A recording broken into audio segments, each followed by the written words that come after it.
As a citizen of Andhra Pradesh, Chandrababu Naidu గారు మంచోళ్ళ, జగన్మోహన్ రెడ్డి గారు మంచోళ్ళ అంటే ఏం చెప్తారు? వ్యక్తిగతంగా నా అభిప్రాయంలో నేను చంద్రబాబు నాయుడిని చాలా దగ్గరగా చూశాను. అంటే పాలసీస్ అవి వింటాను, నేను మాట్లాడటం కాదు. కానీ జగన్మోహన్ రెడ్డిని కూడా క్లోజ్గా అబ్జర్వ్ చేశాను.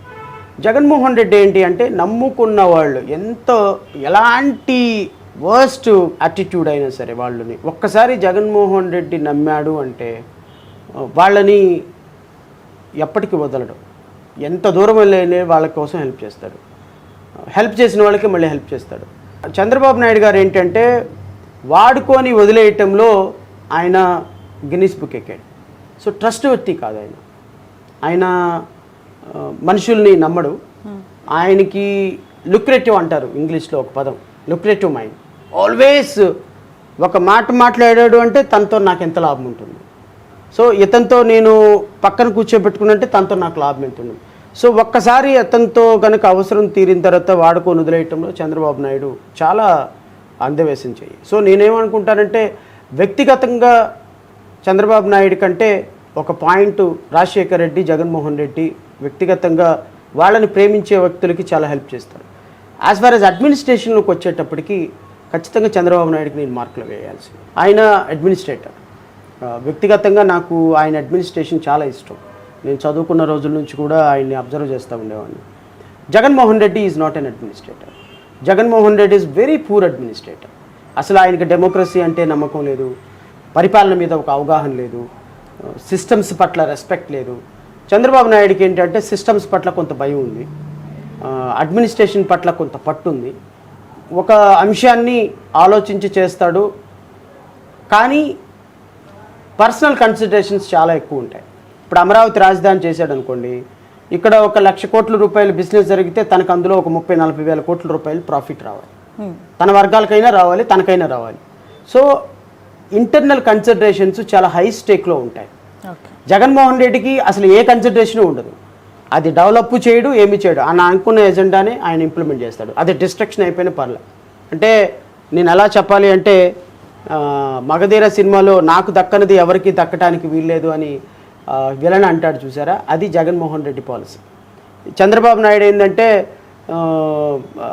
పర్లేదులే, నాకు దక్కకపోయినా పర్లేదు కానీ వాడికి దక్కినా పర్లేదు, నాకు ఇబ్బంది రాకుండా ఉంటే చాలు అనుకునేది చంద్రబాబు నాయుడు పాలసీ. సో వీళ్ళిద్దరిలో పర్సనల్గా ప్రొఫెషనల్గా నేను చూసినటువంటి వేరియేషన్స్ అయితే జడశ్రవణ్ గారు పార్టీని పెట్టారు, ఫ్లోట్ చేశారు, టికెట్లు అనౌన్స్మెంట్ ప్రచారం జరుగుతుంది. అఫ్కోర్స్ గెలవాలని అందరూ అనుకుంటారు, అధికారంలోకి రావాలనుకుంటారు. కానీ ఇప్పటికిప్పుడు మీరు అడుగులు వేస్తూ ఉన్న పార్టీ అధ్యక్షుడిగా కొనసాగుతూ ఉన్నారు. ఓపెన్ సీక్రెట్, మీ ఇక్కడ గ్రౌండ్ రియాలిటీస్ ఎలా ఉన్నాయో కూడా మనం చూస్తున్నాం. ప్రస్తుతం ఉన్న 2024 ఎలక్షన్ సినారియోలో ఏ పార్టీ అధికారంలోకి వస్తుందని మీరు అనుకుంటున్నారు? ప్రజల మద్దతు అంటే ఇప్పుడు బస్ యాత్రలని జగన్ది చూస్తున్నారు, అటు చంద్రబాబు నాయుడు గారు సభలు చూస్తున్నారు కదా, ఏమనిపిస్తోంది? ఒక 2 months బ్యాక్ వరకు నాకున్న గ్రౌండ్ రియాలిటీ ఎన్డీఏ అంటే తెలుగుదేశం పార్టీకి చాలా ఎడ్జ్ ఉంది గెలవటానికి. వాళ్ళు 120 seats తోటి వాళ్ళే పవర్ గెయిన్ చేస్తారని అనిపించింది నాకు. ఒక 2 నెలల్లో కంప్లీట్గా చేంజ్ వచ్చేసింది సిస్టంలో, పొలిటికల్ సినారియోలో. చంద్రబాబు నాయుడు, నారా లోకేష్ చాలా పార్టీని డ్యామేజ్ చేసే కార్యక్రమాలు చేశారు. ఎన్డీఏతో బీజేపీతో వీళ్ళు పెట్టుకున్నటువంటి పొత్తు, మరి ముఖ్యంగా జనసేనతో పెట్టుకున్నటువంటి పొత్తు వీళ్ళని 40 నుంచి 50 సీట్లకి కింద పడేసింది.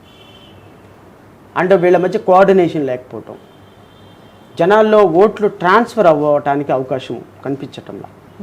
భారతీయ జనతా పార్టీకి అభ్యర్థిని ప్రకటించిన దగ్గర తెలుగుదేశం వాళ్ళు ఓట్లు వేయటంలా, వేయకూడదని డిసిషన్ తీసుకుంది. జనసేన కార్యకర్తలు ఉన్న చోట తెలుగుదేశం పార్టీ కార్యకర్తలు ట్రాన్స్ఫర్ అవటంలా. ఈవెన్ పవన్ కళ్యాణ్ కూడా గెలుస్తాడో లేదో అని డౌటు నాకుంది. ఈ నెల 15 రోజుల్లో జగన్మోహన్ రెడ్డి సిద్ధం సభలను పెట్టి అప్పర్ హ్యాండ్ సాధించాడు అనిపించింది. ఎప్పటికిప్పుడైతే ఎలక్షన్ జరిగితే, ఏది మీరు నన్ను ఇంటర్వ్యూ చేసే టైంకి ఎలక్షన్ జరిగితే మాత్రం ఒక 25-30 సీట్లతోటి జగన్మోహన్ రెడ్డి బయటపడిపోతాడేమో అని అనిపిస్తుంది. 100-110 సీట్లతోటి బహుశా ఇది పెరగచ్చు, తగ్గవచ్చు. మళ్ళీ ఎన్డీఏ మళ్ళీ పుంజుకోవచ్చు, బట్ పుంజుకునే అవకాశాలు మాత్రం చాలా తక్కువ కనిపిస్తున్నాయి. ఈ టెంపో జగన్మోహన్ రెడ్డి కంటిన్యూ చేస్తాడని అనుకుంటున్నా. సో మళ్ళా స్ట్రైట్గా మీరు నన్ను అడిగితే, ఎందుకంటే నేను ఏ ప్రశ్న అయినా కూడా స్ట్రైట్గా సమాధానం చెప్పడానికి ఇష్టపడతాను. అది మేబీ నాకు ఎఫెక్ట్ అయినా కానీ ఒక రాజకీయ పార్టీ అధ్యక్షుడిగా నేను ఈ మాట చెప్పకూడదు, మీరు అడగకూడదు. బట్ అనివే మీరు అడిగారు, నేను చెప్పాలి. ఎందుకంటే నేను గెలుపు కోసం రాలేదు, మార్చడానికి వచ్చారు. మార్పు కోసం కూడా రాలేదు. 200 నియోజకవర్గాల్లో 5,000 ఓట్లు వస్తే 10 లక్షల ఓటింగ్. ఈ 10 లక్షల ఓటింగ్ తోటి నా ప్రయాణం మొదలు పెట్టాలని వచ్చిన వ్యక్తిని నేను. సో నాకు గెలుపు మీద ఆశ లేదు, ఓడిపోతారనే భయం అంతకంటే లేదు. నేను ఒక థాట్ ప్రాసెస్లో వచ్చిన కారణంగా ఏ పార్టీ గెలుస్తుందో ఏ పార్టీ ఓడిపోతుందో ప్రిడిక్షన్ చెప్పడంలో తప్పైతే భావించటంలో ఈవెన్ నేను కూడా మంగళగిరిలో గెలవాలని ఉంది, కానీ ఎంతవరకు గెలుస్తాననేటువంటి నమ్మకాలు నా ఓటమి గెలుపు నా మీద ఆధారపడి ఉండదు, ప్రజల ఆలోచన విధానం మీద ఆధారపడి ఉంటుంది. రేపు నిజంగానే ప్రజలు నన్ను ఆశీర్వదించారా, వెరీ గుడ్. ఆశీర్వదించకపోయినా నేను బాధపడను, ఎందుకంటే నాకు ఇంకో 5 సంవత్సరాలు వాళ్ళకి సర్వీస్ చేసే అవకాశం నాకు న్యాయవాదిగా దొరుకుతుంది. నేను 2024లో నాకు మంగళగిరిలో ఓడిపోయినా నేను 2029 వరకు నేను అక్కడే ఉంటా, పనిచేస్తా, ప్రతి సమస్యని స్పృశిస్తా, ప్రతి ఇంటికి వెళ్తా, ప్రతి కష్టంలో వాళ్ళకి న్యాయ సహకారమో ఇంకో సహకారం అందించడానికి ప్రయత్నం చేస్తాను. నాకు తెలిసి ఎన్డీఏ గెలిచే అవకాశాలు చాలా తక్కువ. 2024లో మళ్ళా జగన్మోహన్ రెడ్డి ముఖ్యమంత్రిగా ప్రమాణ స్వీకారం చేస్తాడేమో, చేసే అవకాశాలు మెండుగా కనపడుతుంది. మోరోవర్ చాలా ఇంపార్టెంట్ క్వశ్చన్ మిమ్మల్ని అడగడం మర్చిపోయాను. ఇంతకుముందు పవన్ కళ్యాణ్ గారి గురించి మాట్లాడినప్పుడు ఈ కూటమిని ఏర్పాటు చేసే క్రమంలో నేను చాలా నష్టపోయాను, దాని పెయిన్ నాకు తెలుస్తుంది అంటూనే నిన్నగాక మొన్న నా గెలుపు బాధ్యత వర్మ మీద పెట్టాను, వర్మ గారే నన్ను గెలిపించాలి, ఈ అవకాశం ఇవ్వండి అని ప్రసంగం. ఎలా చూడాలి ఈ 2 లైన్స్ని? అంటే పార్టీ పెట్టి సాధిస్తారు, ఏదో సీఎం అవుతారు రాష్ట్రానికన్నా అభిమానులకు, ఆయన నమ్ముకున్న నాయకులకు, అసలు ఒకవైపు పోతిన మహేష్ గారి నిర్వేదం చూస్తున్నాం, ఆయన ఎమోషనల్ వర్డ్స్ చూస్తూ ఉన్నాం కదా. ఒక పార్టీకి అధ్యక్షుడు కూడా పక్క వ్యక్తి పైన నా గెలుపు డిపెండ్ అయిపోయింది, ఆయనే గెలిపించాలి అని చెప్పడం ఎలా అర్థం చేసుకో? శ్రవణి, పవన్ కళ్యాణ్ అనేటువంటి వ్యక్తి